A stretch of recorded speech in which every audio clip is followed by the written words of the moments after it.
And we come now to 0 hour 30 Universal Time. In the news at this hour, Israeli warplanes have struck the main crossing point from Lebanon into Syria. The attack has blocked travel on the main road in both directions. Some injuries were reported on the Lebanese side of the border of the Masna'a security point. Israeli airstrikes continued in other parts of Lebanon on Saturday. Hezbollah chief Hassan Nasrallah says his group will continue to launch rockets into central Israel unless Israel stops bombing Lebanon. Mr. Nasrallah also said Israel has suffered a serious defeat.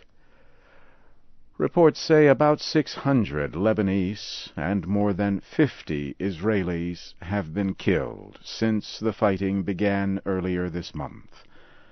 More than 600,000 Lebanese have fled their homes. American Secretary of State Condoleezza Rice has returned to the Middle East for a second time.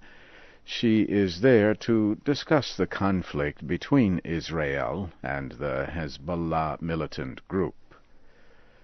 Ms. Rice has held talks with Israeli Prime Minister Ehud Olmert in Jerusalem. She is expected to meet with other top Israeli officials and with Lebanese leaders in the next few days. President Bush has said Ms. Rice will work toward creating an acceptable resolution for the United Nations Security Council. The Council meets on Monday to discuss a possible international force for southern Lebanon. The Palestinian group Islamic Jihad says one of its top members has been killed by Israeli troops in a raid in the West Bank city of Nablus. The group says another militant also was killed in the raid. The Israeli army confirmed that its troops fought with militants in Nablus. Also on Saturday, reports from Gaza City say Israeli airplanes bombed an empty house used by the group Hamas. Local reports say Israel warned the people in the house before it was bombed. Israeli airplanes also struck a suspected Hamas weapons factory in Gaza and an underground passageway. No deaths were reported. South Korea says Somali rebels are releasing 8 South Korean hostages captured off the coast of Somalia in April. A South Korean official says the hostages were part of the crew on a South Korean ship. The official said the Somali rebels also captured 9 Indonesians, 5 Vietnamese, and 3 Chinese from the same ship. It is not clear if these 17 hostages also are being released.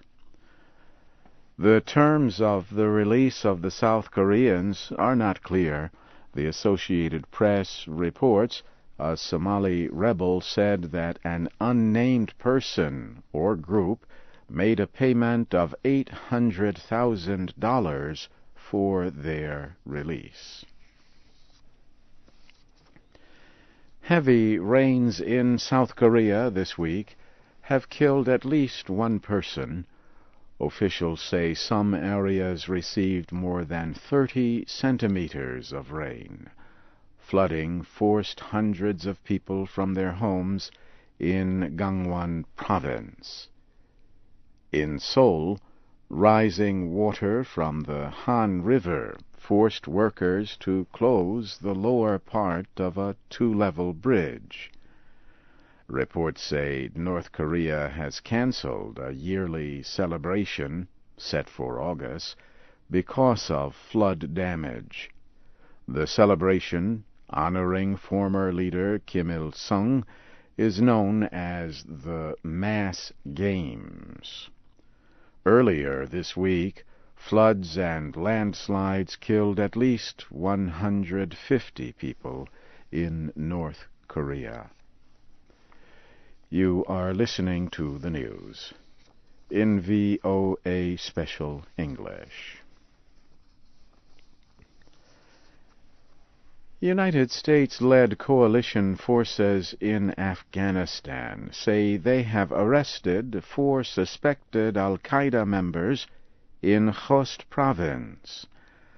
American military officials say they also seized 2 guns and extremist documents.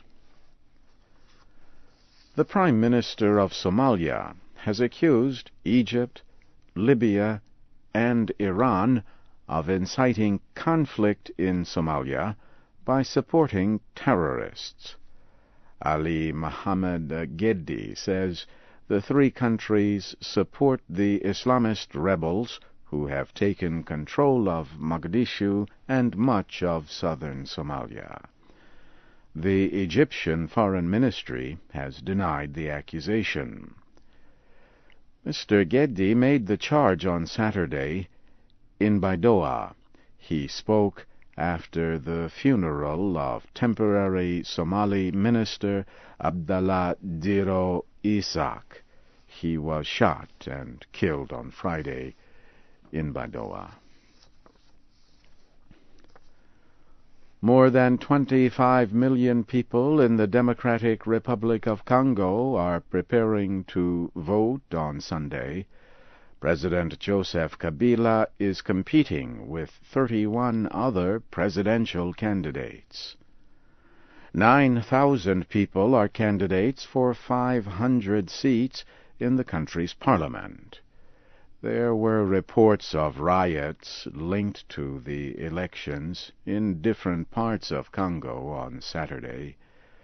Shooting incidents between security guards of opposing candidates also have been reported. And officials in the state of California say extremely hot weather has caused the deaths of about 130 people. Most of the victims were old people. Temperatures have gone above 40 degrees Celsius for about 12 days. On Friday, the weather cooled just a little. The heat also has affected farming in California. The peach, plum, nectarine, and walnut crops have been ruined this year. And so, briefly now, here again the major news of this hour.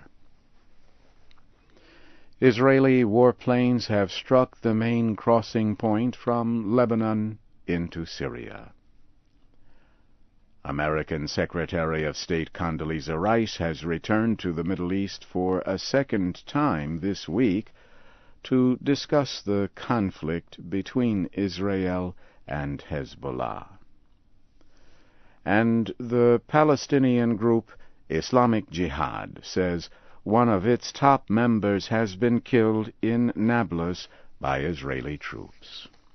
So ends the news in VOA Special English.